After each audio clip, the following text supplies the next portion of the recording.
What's going on, movie fans? I hope everyone had a really happy holiday and a very happy new year. This is episode 7 of The Real Takes here on WSVC Radio. I'm very, very excited to be back. I'm your host, Dan Sisk. I saw a number of new releases in the theater over the course of the last month, and so we're going to take the time today to talk about them with you guys. I know I said at the end of the last episode, my Cobra Kai Season 6 Part 2 review, I know I said that I was going to review The Order the weekend before finals, but finals did end up getting in the way, and I was not able to see The Order before finals came. So we're going to start off with The Order today to make it up to you guys. Sorry about that delay. But the movies we have on the lineup for today, we've got The Order, we've got Kraven the Hunter, we've got The Lord of the Rings, The War of the Rohirrim, we've got Sonic the Hedgehog 3, we've got A Complete Unknown, and we've got Nosferatu. So this episode's obviously going to be, a little longer than usual because we got a lot of catch-up to do. So let's get right into it. So we'll start with The Order. This is a movie from Canada, I believe. This is directed by the guy, his name's Justin Kurzel. He's the guy who did the awful live-action Assassin's Creed movie from like 10 years ago. Does anyone remember that with Michael Fassbender and Marion Cotillard? God, that was so bad. He went back to Australia, where he's from, to make a lot of low-budget crime dramas that I haven't seen and no one's in the States has really ever heard of. And this is basically the next one of those. This revolves around an FBI agent, played by Jude Law, who goes after a white supremacist group called The Order, who's operating out of the western United States, particularly Oregon and Washington, in the early 1980s, as they plan to attempt to overthrow the U.S. government. And the main antagonist of the movie is Bob Matthews, who's the leader of The Order, and he's played by Nicholas Hoult. I was very much looking forward to this movie when I heard about it because I like crime dramas. Obviously, I like a lot of crime thrillers, and I like the cast. I'm a huge fan of Nicholas Hoult. He's always does a good job. I mean, About a Boy, The Menu, the list of movies that he's made that are excellent is very, very long. And even when the movies that he's in aren't particularly good, like his X-Men movies, some of the later ones, he always does a good job. And then as for Jude Law, he's not always a hit, but when he hits, he really hits. I mean, his lineup is also very, very strong whenever you think about, The Talented Mr. Ripley and movies like that. So I was looking forward to this, and upon watching it, I thought it was okay. It was fine. It was nothing that was particularly impressive. It was nothing that was particularly embarrassing. It was very competently made. There were a couple of very compelling scenes of drama. But in the end, it's just kind of another disposable crime thriller that's trying a little too hard to preach to the choir. By that choir, I mean, people who aren't racist. And I don't know why that's a choir at this point because, I feel like that's kind of a stance that the majority of society is holds. So it was a little weird to watch a movie where that was kind of the theme, because I feel like that's a theme that not a lot of people really need to learn. But that's the theme they went with. They tried to tie it into January 6th at the end, in kind of a sloppy way. It never got to the point of being fully preachy, but it was, again, a little ham-fisted. But again, particularly in the last 5 minutes. The acting here is very solid. Jude Law is fine. He's not doing anything really interesting here. It's a very stereotypical, law enforcement role. Nicholas Hoult, he always does a good job. He was just in Juror Number 2, which is the new Clint Eastwood movie, where he was excellent. Excellent. And here, he has another very prominent role, and it's solid. It's a pretty good role. He has a very good scene where he recruits members of this of the Aryan nations to his cause at this big Aryan nation meeting, and it was a compelling scene.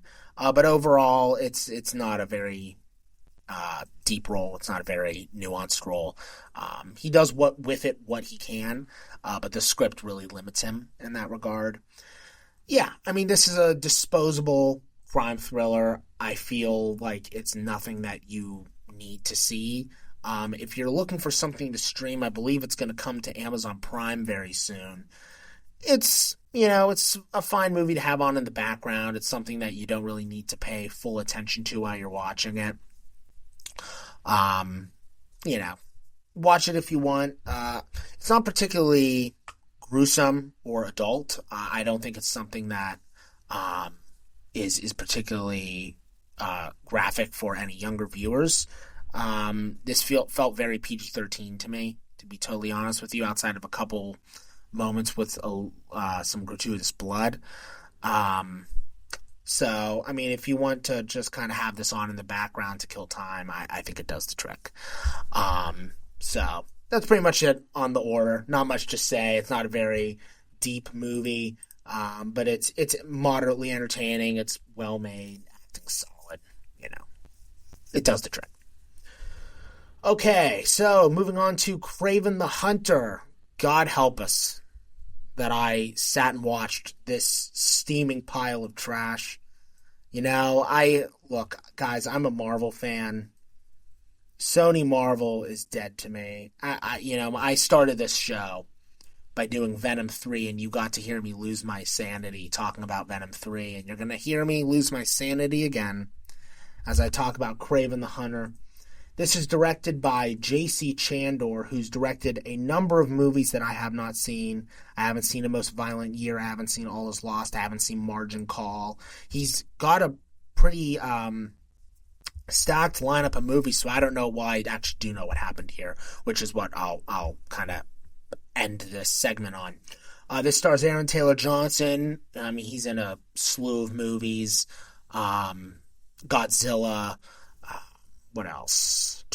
Off the top of my head. Avengers Age of Ultron, where he was Quicksilver. Those are probably the two most prominent movies. He got his big break in a movie with an inappropriate word in it, so I don't want St. Vincent Hounds to come on top of me by saying the name of it.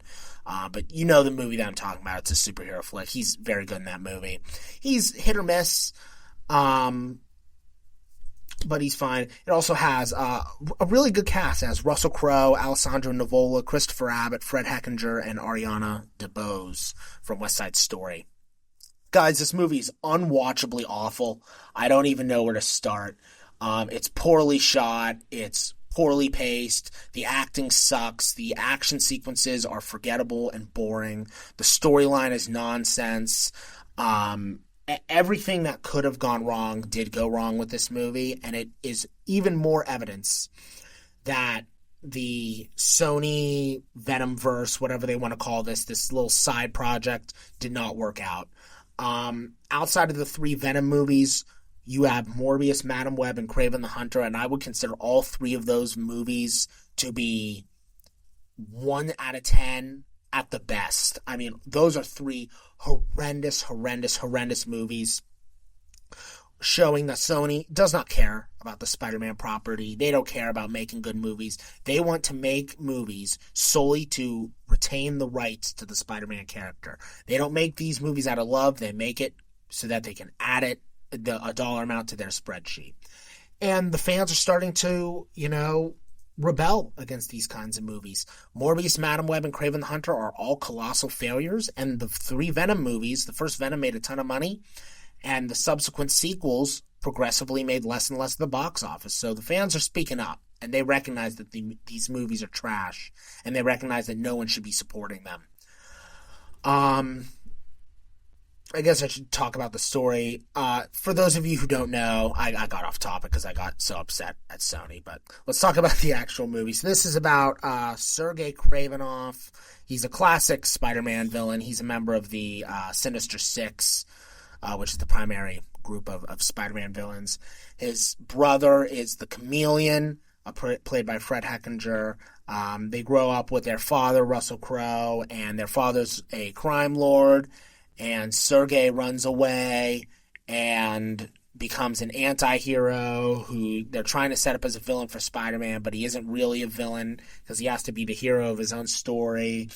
And the brother is about to take over the operations for the father. And it's just a very cliche, very run-of-the-mill plot. I saw it a month ago. I'm legitimately struggling to remember a lot of the plot details for you. It's just so bad. It's so bad. The ADR for the actors is terrible. The dialogue does not line up with the moving mouths of the actors. They just dubbed the actors in post-production. Yeah, everything that could have gone wrong with this movie did go wrong. Now, I do have a couple positives to get out of the way. Just very, very few positives to keep this from being a 0 out of 10.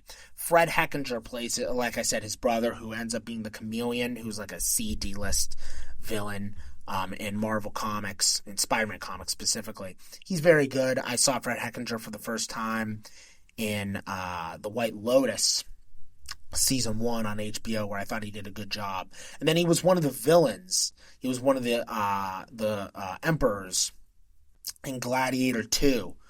And I didn't think he was very good there. I was very critical of his performance in that review, but I thought he actually did a nice job here, considering the horrendous material that he was forced to work with. And then the other very good actor that is trapped in the middle of this piece of garbage is Christopher Abbott. I also really like this actor. He was in a movie called Sanctuary, I believe 2 years ago now. He was really good in that movie. Underrated flick. I thought he did a really nice job. He's about to be in the new Wolfman movie, which, spoiler alert, is what next week's episode of The Real Takes is going to be about. And apparently he's very good in that movie. He's a really underrated actor. I wouldn't call him like a movie star, but he's solid. And he plays a hitman who works for the Rhino, and he does a nice job. Speaking of the Rhino, one of the worst comic book movie villains I have ever had the misfortune of watching. Nothing about the performance from when he's in human form to the CG of the Rhino himself. Nothing about this character works. He is horrible. Horrible, horrible, horrible. Frankly, that's all I want to say about Kraven the Hunter. I'm losing brain cells just thinking about this movie. I hated it with every fiber of my being. Avoid it like the plague. Apparently, this is the last movie, at least for the foreseeable future, of the Spider-Man villain universe without Spider-Man movies that Sony's doing. And that is the right call, because this franchise just did not work out. The fans don't like it. Critics don't like it. No one likes these movies. They are solely done by a studio who could not care less about the properties that are entrusted to them. Whether it be Spider-Man, whether it be Ghostbusters, whether it be Men in Black, whether it be, there's a million of them. They have run all of their big brands into the ground because this company has no idea what they're doing. They're terrible. They're absolutely terrible. And frankly, that is enough airtime that I want to give them, because they are a waste of air. Okay, moving on from Kraven the Hunter, we got The Lord of the Rings, The War of the Rohirrim. This is the most frustrating movie on this list, because I wanted so much. I wanted so hard to love this, and I just didn't. So, this is a new anime movie. However, it is actually produced by Warner Brothers. So, even though it's Japanese talent behind the camera, it was produced by a Western studio. This is a distant prequel to specifically Peter Jackson's version of The Lord of the Rings and The Hobbit. And this is essentially the origin story of Helm's Deep. If any of you are familiar with the Lord of the Rings movies, there's the big action sequence, obviously, in the Two Towers, the Battle of Helm's Deep. Probably the greatest action sequence ever put to film, at least on a blockbuster scale. And, it's remarkable. I'm a massive Lord of the Rings fan. That trilogy, I think it's the best trilogy ever made. I think it's indisputably the peak of blockbuster filmmaking. And I even enjoy the Hobbit movies for what they are, even though I acknowledge that there's definitely a drop in quality there.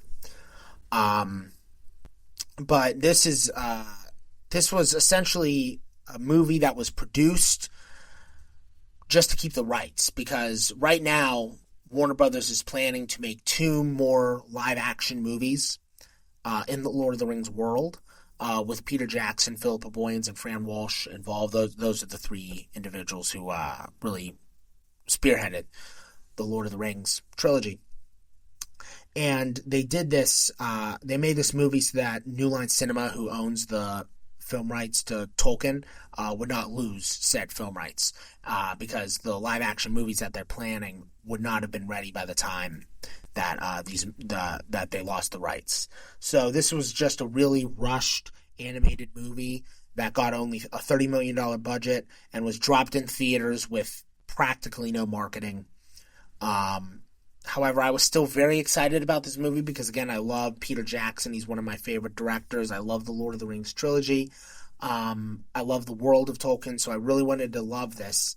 And it is a movie that is frustratingly mediocre. It is 2 hours and 15 minutes. They could have easily cut half an hour. It is disgustingly long.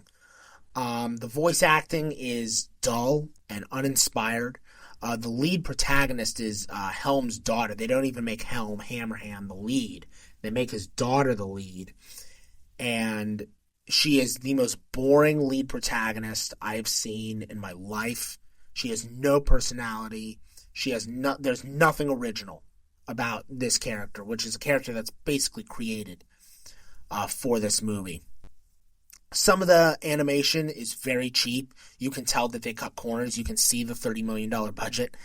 They don't hide it. Very, very cheap animation. And then the action sequences, there are a couple amazing ones, and then there are a couple action sequences that I can't even describe to you because they're just so forgettable and so lifeless. The script is, again, like I said, bloated.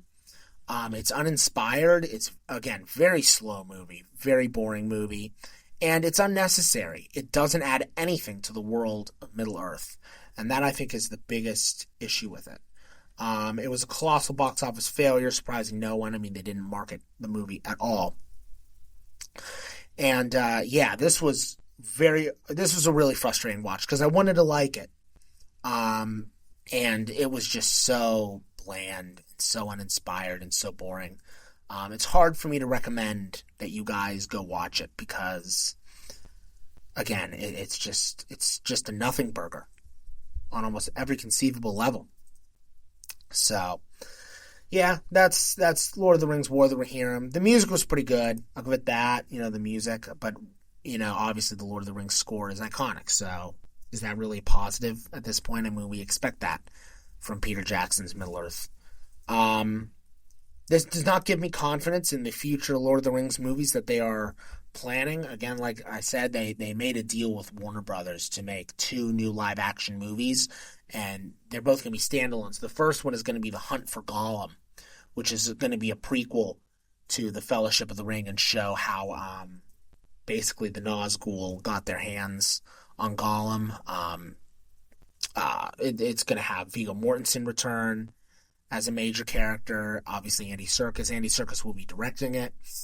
I hope it's good. I really hope it's good. I love Lord of the Rings. I don't want them to, kind of distract from the fact that all the stories that they're telling at this point are very unnecessary. So, this doesn't give me a lot of hope in the future of the Lord of the Rings franchise, especially coming off of Rings of Power Season 2, which does not have Warner Brothers or New Line's involvement, but is also obviously based on Tolkien and is a horrendous piece of entertainment. So, back-to-back garbage Lord of the Rings content is rough, especially as someone who loves this franchise. But, forgettable movie. You guys don't need to go see it. Okay, moving on to the next movie, we have Sonic the Hedgehog 3. This is the third. They made 3 of these movies. Can you believe that? And they also made a Knuckles TV show, which was not very good because it didn't really focus on Knuckles. Parts of it were okay, I guess, but it wasn't a great show. But for me, the Sonic movies will be defined by the fact that they released that horrible trailer with the horrible first design for Sonic. And they heard the fans, they listened to the fans, and they delayed the movie by 3 months in order to redesign the character in post-production. It was one of the best things that ever happened in movies, because it showed that fans, will reward something when they are heard and when they are listened to, because the first Sonic movie ended up being a big box office hit.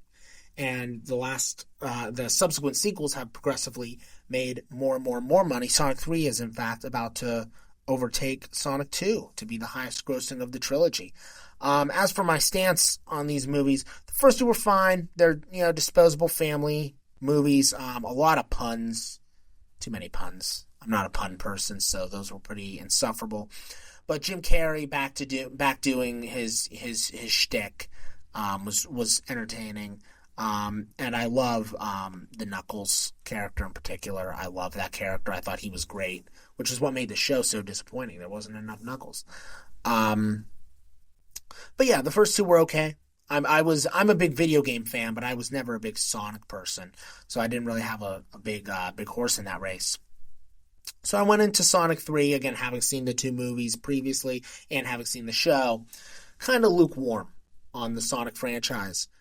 So imagine my surprise when I walk out of Sonic 3 saying to myself, oh my god, that was the best Sonic movie yet. And not only was it the best Sonic movie yet, it was a sizable improvement over the previous two movies. It was funny. It had a lot of heart. It was dark when it needed to be. The humor, as I said, it worked. Sonic can be a little annoying at times, but for the most part, I thought it was very compelling. Keanu Reeves as Shadow the Hedgehog. What a gift of a character. This is one of the coolest villains I've ever seen. He was awesome. I loved him. I loved him in this movie. And I hope that he gets a spin-off TV show. They kind of set that up in the post-credit scene, that he could have his own TV series spin-off. I would love to have a TV spin-off of Shadow. That would be awesome. But the action sequences in this movie, guys, there's an action set piece in space with Sonic and Shadow in the third act that is so cool. I loved it. It's what Captain Marvel could have been. Like if Captain Marvel didn't get weighed down by identity politics and become, feminism the movie. Sonic 3, it had everything that I think that Sonic fans want from this franchise. It had the action, the humor, the heart, everything. Everything was here. Jeff Fowler is the director. He returned, actually. He directed the first two, and he came back to do the third one. I thought his directing actually was a vast improvement over the first two movies. He does a lot more adds a lot more interesting things visually. Let's put it that way. The cast continues to be great. Jim Carrey in a dual role. It's one of his best pieces of acting in years. He's fantastic. The voice cast of Ben Schwartz, Colleen O'Shaughnessy, Idris Elba, and Keanu Reeves are all very, very good. They all are, again, funny when they need to be, serious when they need to be. It's just really, really good stuff. If you are a video game fan, if you're an action movie fan, and if you want to take your kids to go see something, or if you're a student here at St. Vincent College and you want to go see a movie with the family, it's hard for me to recommend a stronger movie than Sonic the Hedgehog 3. It's not even close to being one of the best movies of the year, but in terms of family flicks, this might be the best of the bunch this year. Compared to garbage like some of the Disney movies I've seen earlier. I even ended up skipping Mufasa because I thought it looked so bad. There aren't a lot of good family movies these days, and I think that this is probably the best one of the year, even though it's, again, far from one of the best movies of the year. So Sonic 3 gets a big recommendation from me. Okay, moving on to a couple of awards contenders to wrap up this week's episode. We've got A Complete Unknown next. This is the new Bob Dylan biopic directed by James Mangold, who is known for a lot of very strong movies. He directed Walk the Line which is his Johnny Cash biopic. Excellent movie. He directed Logan, which is one of the best comic book movies ever made. He directed Indiana Jones and the Dial of Destiny, which a lot of people hated, but I actually kind of enjoyed. I defended that movie. He directed Ford v Ferrari, which is so good with Matt Damon and Christian Bale. He's very, very talented. And this movie is also written by Jay Cox, who is very well known for his team ups with Martin Scorsese. Silence, Age of Innocence, Gangs of New York. He's a very acclaimed writer. This movie stars Timothy Chalamet as Bob Dylan, and then has a supporting cast of Edward Norton, Elle Fanning, Monica Barbaro, Boyd Holbrook, Dan Fogler, and Scoot McNairy. This movie was really, really good. Bob Dylan music is definitely up my alley. I'm a big folk person, so I really liked hearing the music here. And one of the things that James Mangold does a great job with in his music biopic specifically is that he lets the music really breathe, and he allows the audience, to really hear the whole song. It was one of my issues with, for example, the Elvis movie, that the movie was good, but you didn't really hear the music, which was frustrating, because it was, you want to hear Elvis music when you watch the Elvis movie, and so even though the Elvis movie was good, you didn't really hear the music. Bohemian Rhapsody, you got some glimpses of the music there. I mean, they had, the Live Aid concert and whatnot, but James Mangold really lets you hear all of these songs and lets you hear them in full. And I liked that a lot, because I'm a big proponent of showcasing the work that made these, in biopics. I want to see the work that they do, as opposed to just having showcasing the salacious personal life. That was one of my problems with, for example, Maestro, the Bradley Cooper movie about Leonard Bernstein. That movie really only talked about Bernstein's personal life and didn't really dive at all into the music, like West Side Story and On the Town, the music that made Leonard Bernstein iconic. And that was very, very frustrating. A Complete Unknown does not fall into this trap. You hear the music, you love the music, and it's really, really fun to watch.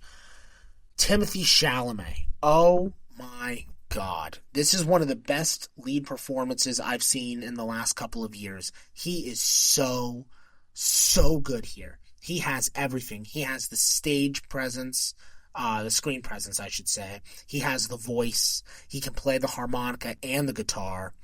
He is funny when he needs to be. He's dramatic. His dramatic acting is on point when he needs to be. He has the physicality of Bob Dylan down. How his physicality evolves from the beginning of the movie to the end is extraordinary stuff. I mean, this is top-notch acting. If you are a Timothy Chalamet fan, you must watch A Complete Unknown, because he is so freaking good in this movie. The supporting cast is strong, but it's nothing that really blew my mind. Edward Norton plays Pete Seeger, who's kind of his mentor. He's pretty good. Elle Fanning and Monica Barbaro both play competing love interests for Bob Dylan. They're both solid. Boyd Holbrook actually plays Johnny Cash himself, and Boyd Holbrook is pretty good. Scoot McNairy doesn't have a single line of dialogue, but makes the most out of his silent role. He's very, very good himself.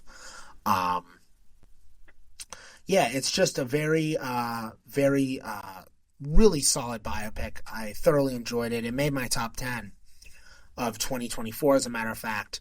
If you're a fan of music biopics, I highly recommend this movie. If you're a Bob Dylan fan, you must watch this movie. If you're a Timothy Chalamet fan, this is mandatory viewing. I'm going to go here. I'm going to go even further than I think a lot of critics have gone with this movie. I think that Timothy Chalamet is the new Leonardo DiCaprio. I think he's that talented. He has now delivered 3 lead performances in very short succession with the Dune movies, Wonka, and now A Complete Unknown. And in all 3 movies, he is radically different and changes his acting and changes his performance so dramatically. You feel like you're watching a completely different actor every single time. Just an extraordinary actor. I cannot wait to see what he does next. And the next movie he's making is a Catch Me If You Can-esque dramedy about a ping pong player, I believe. It's called Marty Supreme. I cannot, and it's directed by one of the Safdie brothers. And the Safdie brothers directed two of my favorite crime movies of the last 10 years. Uncut Gems with Adam Sandler, and then Good Time with Robert Pattinson. So the fact that Josh Safdie is making that movie and has Timothée Chalamet as his lead, I believe it comes out Christmas Day, 2025. I am so freaking excited for that movie. I cannot put into words how excited I am. I love everything about that movie behind the scenes, so I hope it's good. But seriously, I cannot believe it, but Timothée Chalamet is legitimately a movie star. It's really hard to be a pretty boy and actually be a good actor. You know, Hollywood tries to push a lot of these pretty boys and they end up sucking. Channing Tatum, the guy from Black Adam, he was the Ant-Man-esque guy. I don't really remember his name off the top of my head. Noah Centineo, that's his name. They try to make all these pretty boys movie stars, and they never work out. But Timothée Chalamet is one that is legitimately, deeply gifted, and just an extraordinary actor from top to bottom. Let's move on to the next movie, because I don't want to just talk about Timothée Chalamet for the next 10 minutes, even though I easily could, because he's so amazing in this movie. But yeah, in summary, Complete Unknown, please watch it. It's very, very good. Watch it for Chalamet. Okay, and then we are here to the last movie, Nosferatu. Guys, this has been one of my most anticipated movies since January. I've been looking forward to it all year. This is the new directorial effort from Robert Eggers, who I consider to be a god amongst men. He directed The Witch, which I think is a masterpiece. The Lighthouse, which is a masterpiece up until the last 5 minutes, and that's solely because I don't really understand the last 5 minutes. It doesn't really make a lot of sense. But it's one of the most beautiful movies you'll ever watch, and it's so well acted. I love that movie. And then The Northman. He directed The Northman with Alexander Skarsgård, which is a top contender for my favorite movie of the 2020s. It's a top contender for my favorite movie of the decade. I absolutely adored that movie. It's like a Viking action revenge thriller. It's so awesome. It's so, so good. So Robert Eggers is up my alley. I love this guy. He is stylized to no end. Just an incredible, incredible filmmaker. So when I heard that he was remaking Nosferatu, when I heard that he was making a Dracula movie, oh my God, I started salivating at the thought of how amazing it could be. This stars Bill Skarsgård as Nosferatu. I have a lot to say about him. Co-stars Nicholas Hoult and Lily Rose Depp as the married couple that is kind of in the grasp of Nosferatu. And then smaller supporting performances from Willem Dafoe, Simon McBurney, Emma Corrin, and Aaron Taylor-Johnson of Craven fame. He's okay in Nosferatu. Let's start with Bill Skarsgård.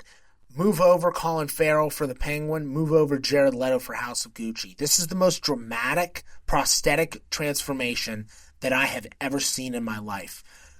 I didn't see Bill Skarsgård at all. It gets to the point where he almost blends in with the production design. He almost becomes a part of the background as opposed to actually providing a performance. He is so good in this movie. The prosthetics, admittedly, do a lot of the work. And because of that, I don't think it's a better performance than Pennywise, to be honest with you. Bill Skarsgård obviously played Pennywise in the two most recent It movies, and he was excellent in those movies. But you got to see him, and he really got to act and face act. I don't want to really give away anything about Nosferatu because there's so many great surprises about it.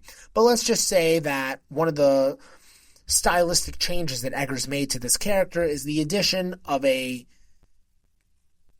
follicle, let's say, on Bill Skarsgård's face that is pretty distracting for a good chunk of the movie. And it really prevents you from seeing Bill Skarsgård's face. And when you have that on top of the prosthetics, I mean, it could have been any European theater actor, as far as I'm concerned. But Skarsgård, again, does a really, really good job. Lily Rose Depp is excellent as the woman. Let me get the name here. Ellen Hutter, the woman who Nosferatu is obsessed with and wants to marry. She's very, very good. She's obviously Johnny Depp's daughter.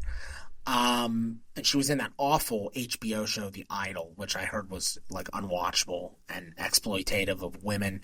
It didn't look like her character was really gonna work out.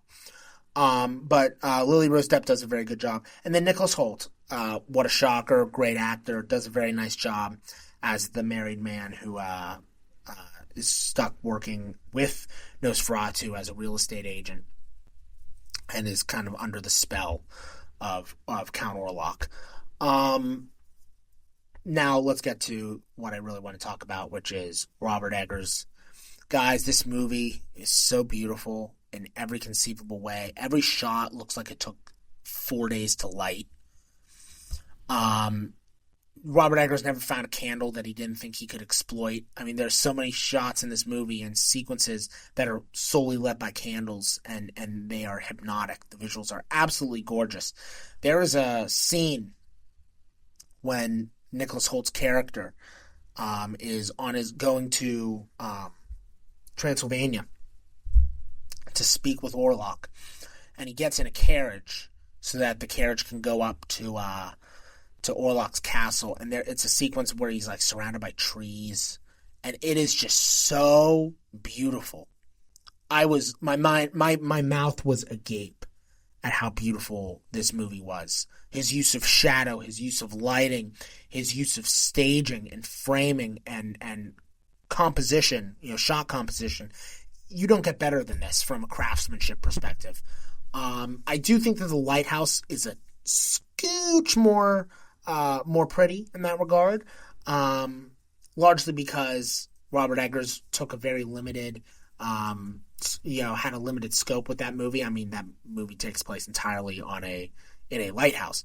So he had, obviously less resources at his disposal, but this guy is second to none when it comes to visual storytelling, at least in the horror space. The production design, the cinematography, everything here from a visual standpoint is drop dead hypnotic. I cannot say enough good things about it. This is one of the top 5 best movies of the year. I believe I put it at number 3. If you are a fan of gothic horror or horror in general, I feel horror in general because it's such an amazing genre with so many great movies and stories. Telling you that this is a must-watch is an understatement. I mean, this is revolutionary storytelling and revolutionary filmmaking.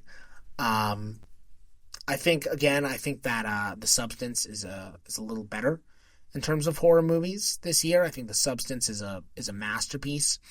And while I don't know if I would call Nosferatu a masterpiece, I don't even think I would call it Robert Eggers' best movie. I still think that The Northman is a little better. I still believe that Nosferatu is nearly a masterpiece and something that demands to be seen on the biggest screen imaginable. This came out Christmas Day, so this will be in theaters for a couple more weeks. Please, this is a must-watch on the big screen. You do not get better gothic horror than this, and the visuals here demand to be seen on the biggest screen possible. Must. I will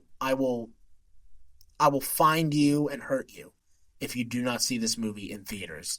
It's that it demands to be seen that way. I'm sorry for threatening my audience, but it needs to be done. You guys, you have to do it. You have to see this in theaters. Horror doesn't get better than this. Movies don't get better than this. This is incredible stuff. So that is it, guys, for my 2024. I guess we'll call it the Christmas recap. I don't know what we'll call this episode. Holiday recap. We'll figure out something to put in the YouTube metadata. Coming up next, I have a lot of television that I need to watch. I still have to watch Squid Game Season 2. I still have to watch What If Season 3. I still have to watch Creature Commandos. I don't know if at this point, because I'm late to those shows, I don't know if I'm going to do a real takes on them. I probably won't. Which is fine because we've got a lot of movies coming up. So January, we have a lot of horror, more horror. How many great horror movies have come out in the last 14, 15 months. This is a horror renaissance as far as I'm concerned. Next week, we're going to have an episode on The Wolfman, which is from Leigh Whannell, the director of the latest Invisible Man reboot, which I loved. So I can't wait to go see Wolfman Thursday night and talk to you guys about that. In 2 weeks, we've got another horror movie, Presence. It's the new Steven Soderbergh movie. And it's from a horror movie from the perspective of the ghost. A POV movie from the perspective of the ghost, and it's about a ghost that is basically haunting this house. It's gotten very strong reviews, and I will do an episode on that. I might go see Mel Gibson's new movie, Flight Risk. It looks like a solid thriller with Mark Wahlberg. I don't know if it's going to be particularly good, but Mel Gibson's track record is very strong. I mean, Braveheart's a masterpiece, right? So, we'll see. And Hacksaw Ridge is very, very good. So we'll see if Mel Gibson can deliver again. I know he's kind of become persona non grata with his comments in the last 10, 15 years, but I'm someone who, regardless of what someone says, I want to see their art. I want to see what they do, and Flight Risk looks really solid. And then, so those both come out January 24th. We got The Brutalist coming out very soon. That's probably going to win Best Picture. I will absolutely commit at least part of an episode to that. That's a 3.5-hour movie with an intermission, so wish me luck for sitting in that theater for a little over 4 hours, guys. It'll be fun, though. It sounds like a really solid drama. And then also in January, we have a new horror movie, Companion, which is a new sci-fi horror thriller from the creative team behind Barbarian, which is one of the better horror movies of recent years. So we got, again, a lot of really good movies in January. It's actually uncharacteristic to have so many interesting movies come out this month. Normally you get a lot of crap that the studios throw into January just to kind of fill out the release schedule, even though the movies aren't particularly good. But this year we should have a lot of movies to talk about. So a lot of exciting stuff in the upcoming weeks. And again, because of that, I probably won't be able to talk about the new TV shows from over the holiday break. However, TV will still be talked about upcoming. I know we have Severance coming up for season 2. We have White Lotus season 3 coming up. We have Yellow Jacket season 3 coming up. We have the last batch of episodes for Cobra Kai. So we have some stuff coming up, but, in regards to television. But, that's pretty much it, guys. So that has been episode 7 of The Real Takes. Much longer episode than usual. So thank you for, hearing me go off. I hope I recommended some good movies to you guys. I, again, really encourage you to watch Complete Unknown and Nosferatu. Those are 2 excellent, excellent movies. So yeah, that's pretty much it. I'll be back next week to talk about Wolfman, and we'll see you then. Again, this has been episode 7 of The Real Takes on WSVC Radio. I'm your host, Dan Sisk, and we'll see you then.